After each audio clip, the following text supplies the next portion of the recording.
Hello, and welcome to my post on men and women and the differences between them. It's called I've Got the Map. A person navigates a computer program in the same way that they would navigate city streets, and one could draw a parallel between men and women with respect to the stereotypes we have about their abilities as drivers. A man is more likely to get lost because he refuses to stop and ask for directions.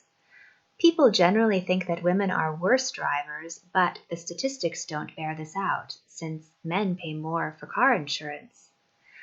And men are measurably more proficient at parallel parking and have a better sense of direction.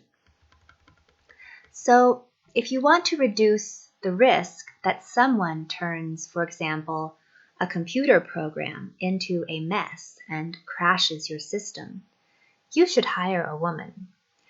But if you need someone to unravel someone else's horrible mess, you might have better luck with a man, but he might just turn one mess into another type of mess. As one person I've met who had to hire software engineers, he said that men had a higher chance of producing something shockingly awful or shockingly wonderful. If you have a problem which requires a complex, straightforward solution to which there really are no other alternatives, a well-trained man might have an edge, but he will have a higher likelihood of missing a simpler solution which could have been accessed with a more lateral thinking style, which I think is more common in women. For example, she will pull over to the side of the road to study the map, but he will just keep driving. In more technical language, a man might hit the mark on a local maximum, but miss the global maximum staring him in the face.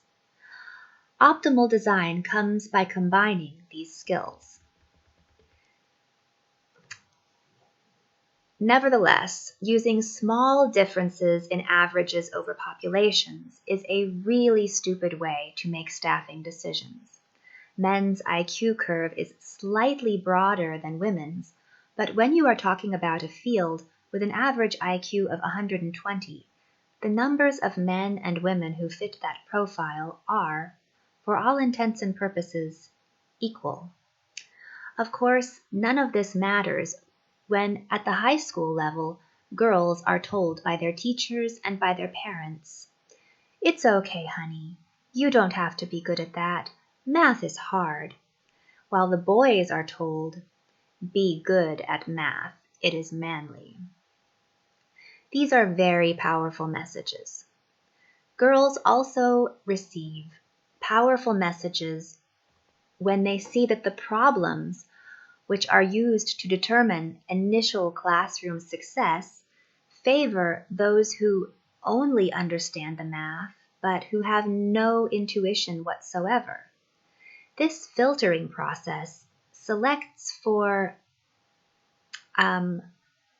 traits which I think are more common in men than in women. While those who like the monastic boys' club atmosphere of, for example, a physics lab, might think this is a good atmosphere to support. There are lots of examples in physics where mathematicians without intuition couldn't solve a problem without help from more lateral, intuitive thinkers.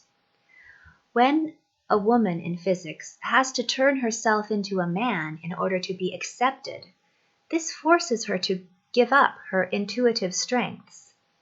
And this is what I felt like physics training did to me, and I think it is bad for both the field and for the individual. The famous science fiction writer Ursula Le Guin once wrote a nice, tongue-in-cheek essay about how her biggest regret was that she had not been a better man. She shows how womanly attributes are generally thought of as bad.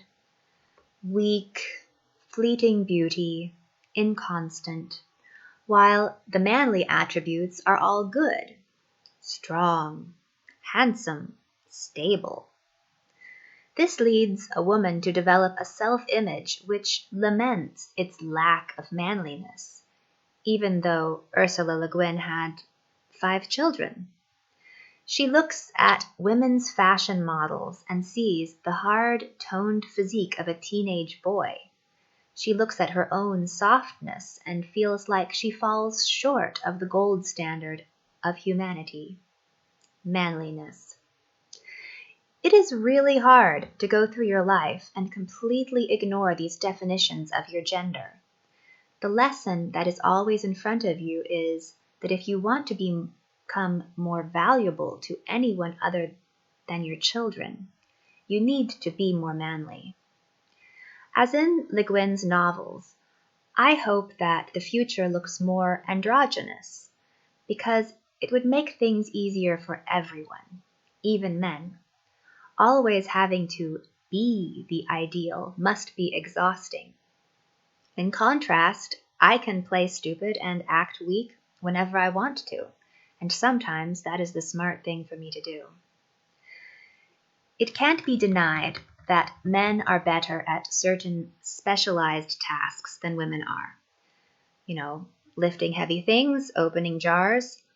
But people get better at things they do a lot. So if women don't play chess, for example, as much as men do, they won't be as good at it.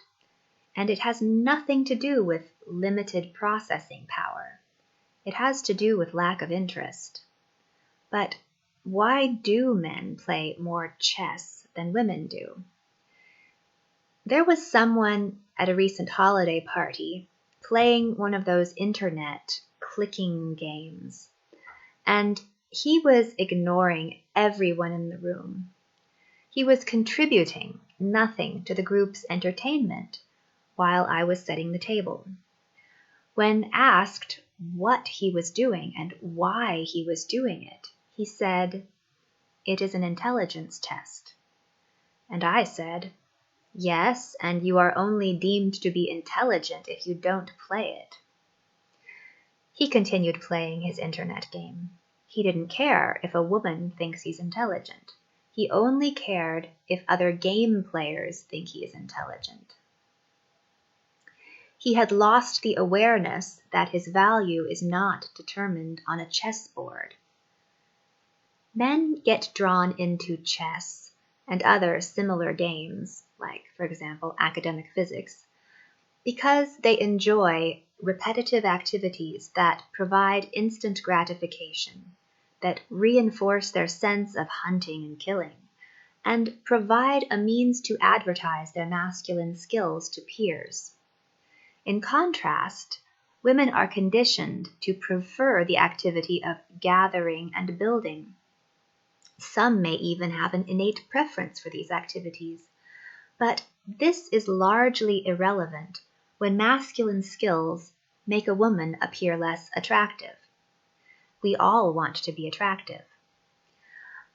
I do not think it makes sense to equate chess with physics, for example, because although physics today is conducted in a chess-like style, this need not be the case forever.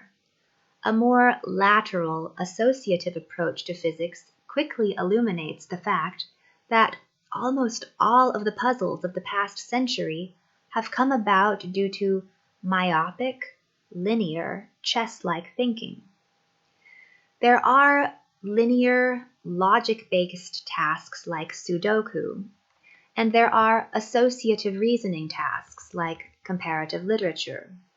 They use different sorts of brain circuits to execute, and how well those circuits are trained or how well they are structured is correlated with gender as a result of social tradition and innate tendencies.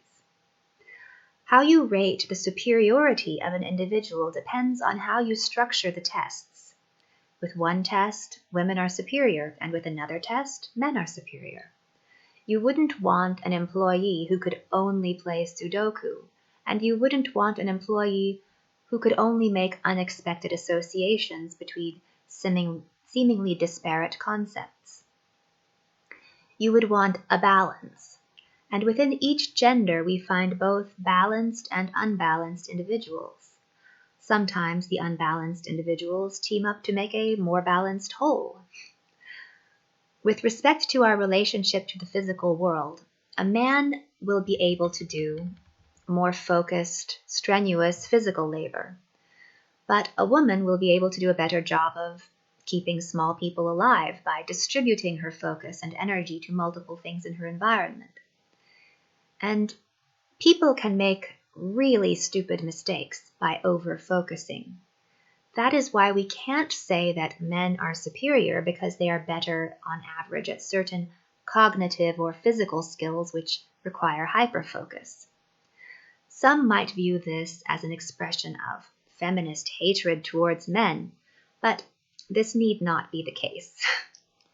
I don't think that hatred towards men has been growing in the name of feminism, but I do think that men's expression of their fear has been growing, and this is probably a direct result of the changes occurring in the economy due to globalization and technology. The jobs which they were able to earn a good living, factory work, middle management, things that require hyperfocus, they've disappeared because of computers. And what is left are jobs which have no status and for which they have to compete with women. How emasculating. And who do they blame for this situation? Well, usually women. The outing of various powerful men who use their power to abuse women is not an expression of growing hatred. Women have always hated being disrespected. The only difference today is that there are more women in power who will believe another woman who says that she was assaulted. Perhaps what is happening is an expression of a flattening hierarchy caused by the internet. But no matter how flat the hierarchy gets, there will always be people who will hate you for the crime of not hating yourself. They usually hate themselves. Insecure people sometimes feel this way about confident people who they don't believe deserve confidence. They want to make those people suffer in order to remove their confidence and restore their idea of where they stand in some sort of monkey hierarchy. If we notice more of this hatred flowing from men to women, that must mean that there are more insecure men than women. Insecurity is related to unreasonable expectations coming from parents and society at large. If we can make people feel more secure by reducing their expectations of themselves, perhaps their hatred will abate. The sort of hatred I see most often is, ironically, coming from aspy men and directed towards aspy women. When I say aspy, I'm using the cutesy term for Asperger's or high-functioning autism, something which is very common, especially in technical disciplines. You'd think that aspy men and aspy women would understand one another, since they each have a hard time interpreting social cues. But I think that the disability increases the disconnect and conflict. The actress Brie Larson came under fire from such a group for expressing opinions about the Marvel Universe. How dare she? Only true Marvel Comics fans have the right to comment on the Marvel Universe. You must study the universe for your whole life to acquire that right. Just listen to this guy. If I can get it to play. Because you don't see the truth. But once you see the truth, you can't unsee the truth. And this is how you end up with the ridiculous spectacle, the ridiculous, insane spectacle of Brie Larson, an actress who does not know things, speaking at the Women in Film Festival about her new movie, Captain Marvel. Now, the execs over at Disney have just got to be beside themselves. Because it turns out that a lot of the people who like to go watch comic book movies are young men. And Captain Marvel was already a little bit outside the box in the sense that it is a female superhero. Now, young men will go see a female superhero. It just goes on like that. I was just amazed that 1 million people watched that guy complain about this actress talking about her movie in which she plays a female superhero. And the upvote to downvote ratio was 10-1. I just couldn't imagine what it must feel like for her to be the target of so much rage. I mean, she's a gorgeous actress who did a great job of portraying her character, and she was an Oscar-winning actress. Yet, in her press tours, she managed to hit a sour note and come across very badly, perhaps because she responded aggressively to criticism and was unable to express her sarcasm or her sense of humor in a way that men like the one I just played could understand. These sorts of men just didn't understand her. As a result, to this sort of audience, she came across as unlikable, arrogant, and hostile in the eyes of these sorts of people who don't expect direct, aggressive behavior from women. If I were her press agent, I'd turn her into an advocate for aspie women. In her appearances, she was quite charismatic if she had a smart interviewer who knew her type and who didn't provoke her, who made her feel safe. But if veiled or joking hostility entered the room in any form, it seemed that she couldn't parse it, and her responses became decidedly uncharismatic. In my novels, I write to try to understand issues like this, and I created a character who was stuck in a world full of technology-induced disabilities. I gave her a sense that it wasn't her that was misinterpreting social situations. It was them. But if you are the only person who interprets the social situations in your own unique way, does that make you wrong and them right? Or is there some absolute standard?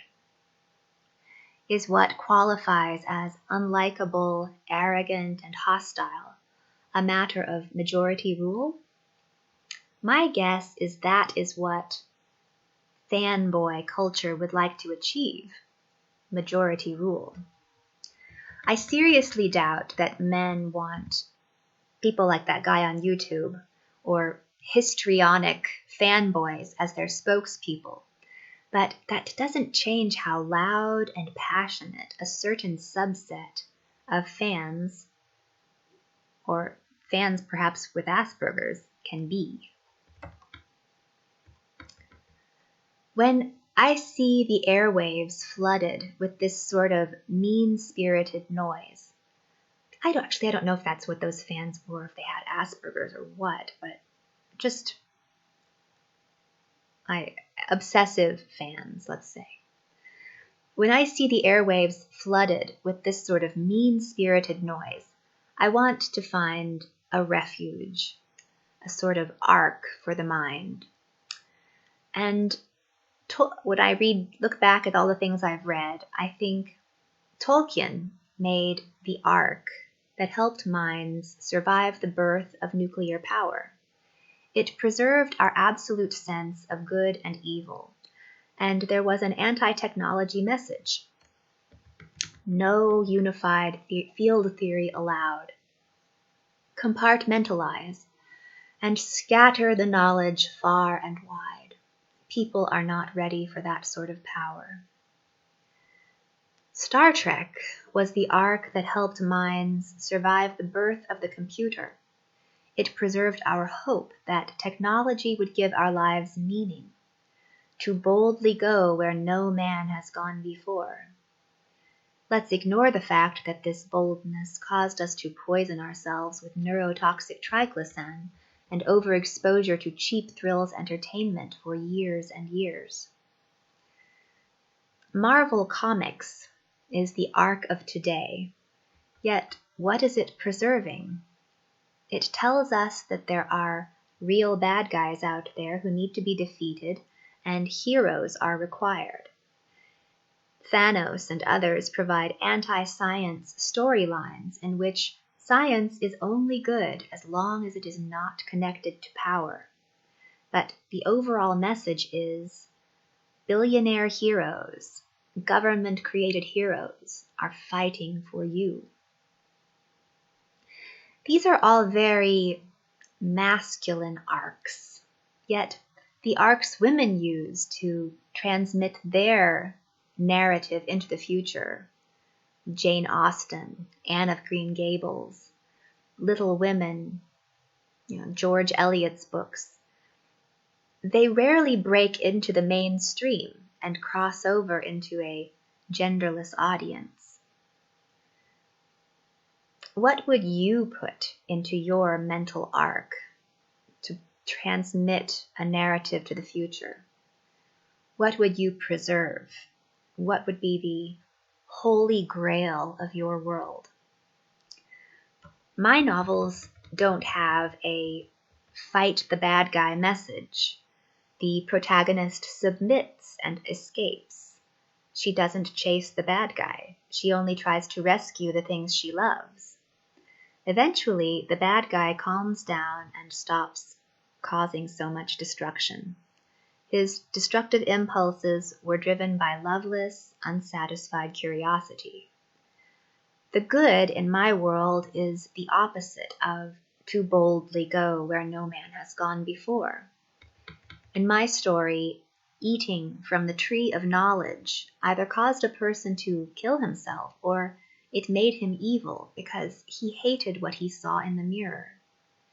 But the protagonist survived her look at herself because she didn't have such ridiculous expectations. She served as an example for the bad guy, and he became good. I'd like to see more comics in which conflict is not resolved through violence. But when I see Brie Larson integrated into traditionally male media, it usually feels like a recruitment tool for women soldiers. That isn't what I have in mind when I hope for the empowerment of women.